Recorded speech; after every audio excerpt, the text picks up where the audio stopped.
Xiaomi 17 Pro Max की India की सबसे पहली अनबॉक्सिंग है और जब हम इसको बाहर लेके गए तो लोगों के कुछ ऐसे रिएक्शन थे। बहुत सही है यार ये, है ना। मतलब आजकल तो क्या है, ट्रेंड भी चल रहा है, लोगों को कोई ऐसे ऐसे करके से वो फोटोज क्लिक करते हैं, तो उसके लिए बहुत सही चीज़ है ये। चीज़ अच्छी निकाली है अपने तो, डिस्प्ले क्वालिटी भी बढ़िया है, पूरा आईफोन की तरह अंदर। अच्छा 120x जूम है इसमें। हाँ, फोटो है सही है यार। ये वाला फीचर तो बहुत ही सही लगा है ना, काफ़ी अच्छा लग रहा है ये। अच्छा है। तो ये है Xiaomi का नया 17 Pro Max। ओ सॉरी भाई, आईफोन निकल गया। ये है Xiaomi का नया iPhone 17 Pro Max। इस बार आईफोन गलती से निकल गया। Xiaomi 17 Pro Max। इसके अंदर वर्ल्ड का पहला Snapdragon 8 Elite Gen 5 प्रोसेसर है। वर्ल्ड का पहला फ्लैगशिप फोन जिसके अंदर 7500 mAh जितनी बड़ी बैटरी है। वर्ल्ड का पहला फोन जिसकी बैक डिस्प्ले भी मेन डिस्प्ले जितनी ही पावरफुल है। वर्ल्ड का पहला ऐसा डिजाइन जो कॉपी होने के बावजूद भी कॉपीराइट से बचा हुआ है। भाई मजाक से हटके मैं कुछ टाइम पहले चाइना गया था और वहां उन्होंने हर एक चीज की कॉपी बना रखी है। मैंने टोयोटा की वेलफेयर देखी, लेकिन वो टोयोटा की नहीं थी, किसी और कंपनी की थी। साथ ही में Xiaomi ने अपनी खुद की कार बना रखी है जो पोर्शे जैसी दिखती है और पोर्शे से ज्यादा पावरफुल है। और यहां तक तो भाई ठीक था, इन्होंने खुद का अपना पर्सनल एलोन मस्क बना रखा है भाई। Xiaomi की लास्ट सीरीज Xiaomi 15 थी, इन्होंने 16 को डायरेक्टली स्किप मारा और 17 पे आ गए।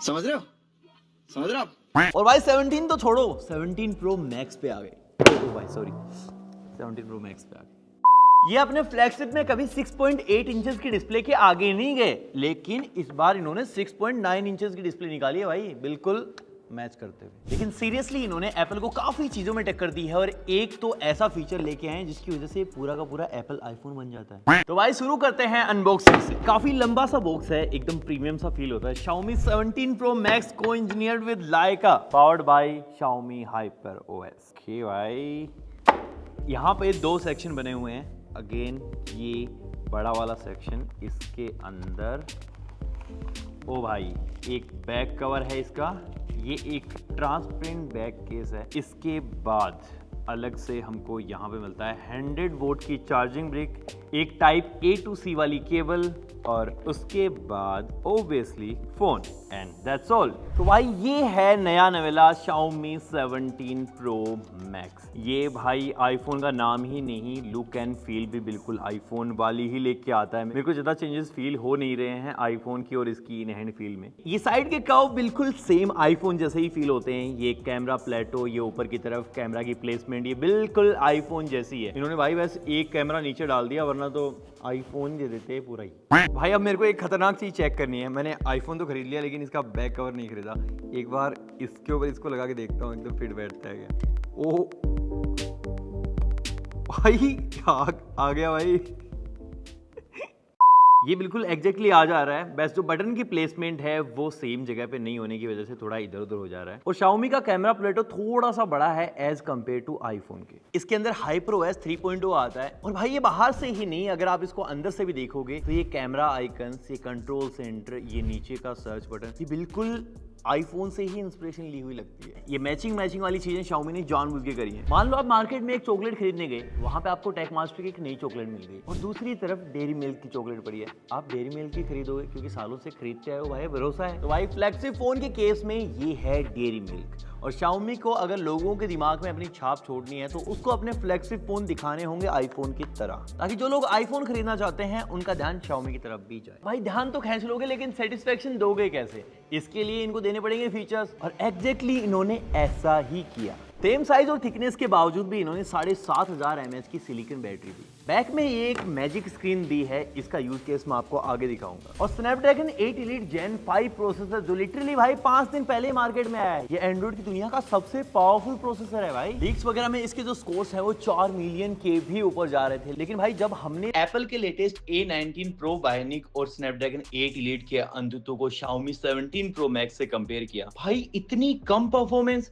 कहां गए 4 मिलियन के स्कोर्स। बेंचमार्क और गेमिंग के टाइम भी हीट होने लगा था, लेकिन FPS ड्रॉप नहीं हुए। और भाई Geekbench स्कोर तो बजट फोन जितना कम आया है। और भाई हमारे पास जो वेरिएंट है वो 12 GB रैम के साथ है। ये LPDDR5X बेस्ड रैम है, 512 GB स्टोरेज है और ये UFS 4.1 वाली स्टोरेज है। Xiaomi अब तक अपने फ्लैगशिप फोन में 2K डिस्प्ले दिया करता था, लेकिन भाई मार्केट में एक और Pro Max है जो 1.5K डिस्प्ले के साथ आता है। तो अब सोचो Xiaomi को कितना ज्यादा अपग्रेड करना चाहिए था 2K से 2.5K। 3K 3.5 के, लेकिन Xiaomi ने किया कितना 1.5 के भाई ऑब्वियसली।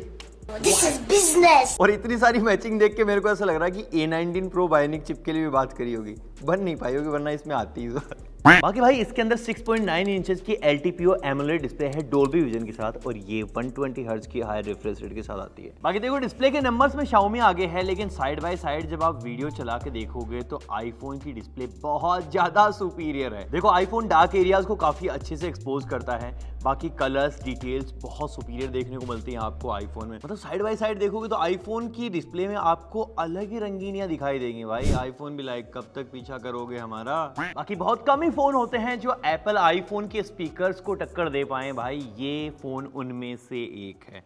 मैं आपको इसके स्पीकर सुनाता हूँ, पहले आईफोन के सुनो। अब सुनना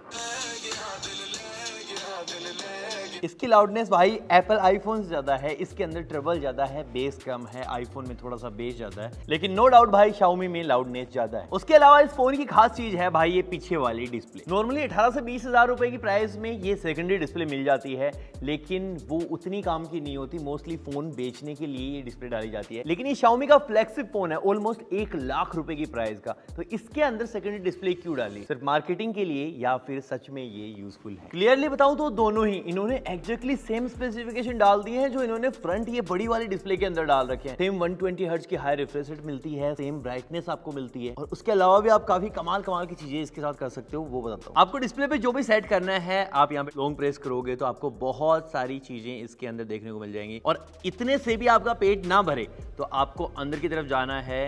रियर डिस्प्ले पे अगर आप जाओगे टैप काउंट वगैरह आप यहीं से ऐड कर सकते हो। यहाँ से मैं ऐड बटन दबाऊंगा और पीछे की तरफ जाऊंगा, ये लो भाई मैं इसको भी कस्टमाइज कर सकता हूँ। अगर मुझे कलर कुछ और चाहिए तो देखो मैंने इसके अंदर ग्रीन कलर डाल दिया है, और ये देखो ग्रीन कलर आ गया। So simple guys. अब देखो जैसे ये जानवर है, इसको छेड़ के आपको टाइम पास करना है।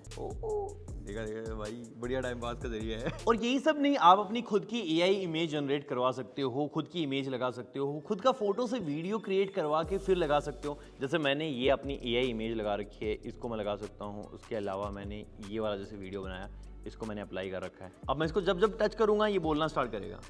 अब ये सब फन पॉइंट ऑफ व्यू से तो बहुत बढ़िया लग रहा है भाई, सब मजे आ रहे हैं, लेकिन इनका असली यूज केस क्या है? सोचो आपका कोई बिजनेस है, आप ऐसे QR कोड बार बार में दिखाते रहते हो कि भाई पेमेंट करने के लिए, तो आप यहाँ पे अपना QR कोड भी डाल सकते हो। कोई भी कस्टमर आएगा सीधा से स्कैन करा, पैसा ट्रांसफर। और सोचो अगर आपको भूलने की बीमारी है या फिर आपको कोई चीज याद रखनी है, सर्कल करके वो टेक्स्ट आप पीछे की तरफ लगा सकते हो और वो आपको बार बार दिखाई देगा। सोचो दूध या ब्रेड लाने के लिए भी हो, सारी चीजें आपके फोन के पीछे की तरफ पड़ी रहेंगी भाई। सच में देखो फोन आपने ऐसे उल्टा रखा, मोटिवेशन जैसा आपके आंखों के सामने है भाई। Always believe that something wonderful about to happen. कुछ मोटिवेशन की कमी होने नहीं देगा, और मोटिवेशन की कमी अगर हो गई तो भाई एक और चीज अप्लाई करके दिखाता हूँ, बहुत खतरनाक। अब सोचो कोई हसीन चेहरा है जिसको आपको आंखों के सामने रखना है, कैसे रखोगे भाई? ऐसे रखोगे।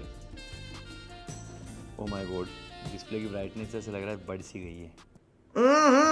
राजा जी। और यही नहीं भाई, सोचो अगर आप एब्स वेब्स करते हो, क्योंकि भाई इतना हसीन चेहरा लगा रखा है तो आपको भी तो फिट रहना पड़ेगा ना, तो आप ऐसे स्टॉप वॉच लगाओ। क्लीन सेट गाइस, बढ़िया लग रहा है, देखो क्या ही शानदार। और भाई आपने अटेंशन टू डिटेल अभी तक मुझे लगता है देखी नहीं।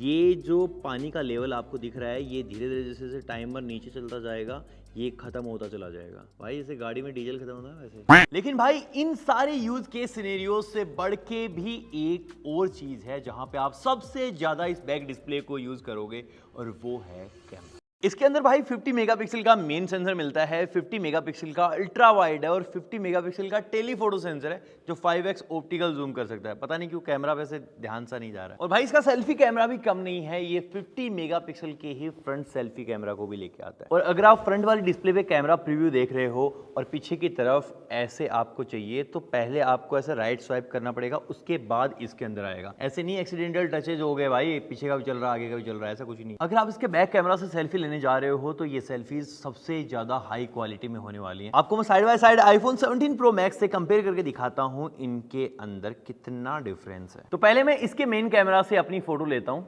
एक्चुअली ये फोटो है लेकिन वैसे ये सेल्फी है। और अब ये सेम चीज मैं आईफोन से ट्राई करता हूं। आईफोन से मुझे बिना देखे हुए ऐसे लेनी पड़ेगी भाई, कुछ कर नहीं सकता। मैंने दोनों की बैक कैमरा से फोटो लिए हैं। आईफोन की फोटो ज्यादा वाइड हैं, थोड़ी ज्यादा वॉर्म भी आ रही हैं, और मुझे लगता है भाई Xiaomi की फोटोज मोस्टली आप लोगों को पसंद आने वाली हैं। थोड़ी स्मूथ जरूर हो जा रही हैं, लेकिन भाई अच्छी लग रही है मेरे को तो फोटोज। और जो ये आफ्टर पोस्ट प्रोसेसिंग करता है उसकी वजह से बहुत लोगों को पिक्चर्स आई कैची लगने वाली हैं। लेकिन जब आप आउटडोर में सन के अगेंस्ट जाके पिक्चर्स लेते हो तो वहां पे इसका एल्गोरिथम कहीं ना कहीं लैग करता है। और इन्होंने बैक डिस्प्ले पे कोई भी लिमिट नहीं लगाई है। यहाँ से आप कैमरा स्विच कर सकते हो पोर्ट्रेट मोड में, फोटो मोड में, और जितने भी मोड्स आप ट्राई करना चाहो वीडियो मोड में ट्राई कर सकते हो, जूम इन जूम आउट कर सकते हो। और भाई अगर आपको वीडियो बनानी है तो यहाँ से आप 8K में वीडियो बना सकते हो। यो क्या हाल है? ये मैं 4K 60 FPS में शूट कर रहा हूँ क्योंकि 8K में भाई ढंग से प्ले ही नहीं होगी, क्या फायदा है। और क्वालिटी आप देख सकते हो कितनी अच्छे से मेंटेन करके रखें। और इनकेस आप बैक कैमरा को सेल्फी कैमरा के रूप में यूज ना करना चाहो तो फ्रंट कैमरा से भी आप 4K 60 FPS में रिकॉर्ड कर सकते हो। तो भाई ये फोन है क्या और ये ट्रू फ्लैगशिप की कैटेगरी में कहां पे स्टैंड करता है? तो भाई लोग एप्पल और सैमसंग जैसी बड़ी कंपनियों में बहुत ज्यादा पैसे देके उनकी बेस्ट टेक को परचेज करते क्यों हैं? एक अच्छी यूजर एक्सपीरियंस के लिए, हार्डवेयर और सॉफ्टवेयर के तालमेल के लिए, सिंप्लिसिटी के लिए, एक सुकून के लिए कि एक बार प्रोडक्ट ले लिया तो उसके बाद उन्हें चिंता करने की जरूरत नहीं है। चलो आपको सिंपल भाषा में बताता हूँ। 100 सुनार की एक लोहार की सुना है? चलो दूसरा बताता हूँ। सस्ता रोवे बार बार, महंगा रोवे एक बार, ये सुना है? सुना ही होगा। भाई ये तो मजाक की बात है, लेकिन इसके केस में चीजें अभी भी थोड़ी मिक्स ही हैं। ये आपको स्मूथ एक्सपीरियंस देता है, इसकी परफॉर्मेंस बहुत ही तगड़ी है, इसकी कैमरा परफॉर्मेंस बहुत तगड़ी है, इसकी बैटरी बहुत अच्छी है, इसके अलावा चार्जिंग और मल्टीमीडिया भी बहुत तगड़ा है। लेकिन कुछ चीजें जो शायद आपको डे टू डे लाइफ में उतनी काम में ना आए, जैसे ये डिस्प्ले। इसको देख के अगर आपने फोन खरीदा तो शायद आपको उतना मजा नहीं आएगा। फोन बहुत ही तगड़ा है, लेकिन ये डिस्प्ले आप कैमरा के अलावा ज़्यादा यूज़ नहीं करने वाले। हाँ थोड़ा बहुत फ्लेक्स कर लोगे, लोग नोटिस भी करते हैं, लेकिन ये उतनी ज़्यादा यूजफुल भी नहीं है। और जब किसी स्मार्टफोन के लिए 1 लाख या फिर उससे ऊपर की अमाउंट दी जाती है तो वहाँ पे इंसान अपने आप को अलग दिखाना चाहता है। वो कोई कॉपी चीज़ क्यों खरीदे? और इसका OS से लेके डिज़ाइन, ऐसी कुछ चीज़ें हैं जहाँ पे कहीं ना कहीं वो फील आती है कि भाई इंस्पिरेशन ली गई है बार बार। बाकी 8 Elite Gen 5 एक नया प्रोसेसर है, थोड़े बहुत हीटिंग इश्यूज भी इसके अंदर हैं, लेकिन सबसे बड़ी बात ये कहाँ पे स्टैंड करता है फ्लैगशिप फोन्स की कैटेगरी में। तो मैं आपको बताऊं कि इस फोन को पहली बात तो आप ले नहीं सकते क्योंकि इंडिया में मोस्ट प्रोबेबली लॉन्च नहीं होगा। ये 15 अल्ट्रा लॉन्च हुआ था, हमने 1,10,000 रुपए लगा के इस फोन को खरीदा था। और जब आप इतना महंगा कोई प्रोडक्ट खरीदते हो तो आप सोचते हो कि मैं इसको जब रीसेल करूंगा तो मुझे ठीक ठाक सी वैल्यू मिल जाएगी, लेकिन 1,10,000 रुपए के प्रोडक्ट के लिए आज मुझे 50,000 रुपए भी मोस्ट प्रोबेबली नहीं मिलेंगे। तो ऐसे में इस फोन को एज ए फ्लैगशिप फोन खरीदना शायद एक बेवकूफी वाला डिसीजन होगा। और मैं मिलता हूं आपसे अगले वाले वीडियो तक के लिए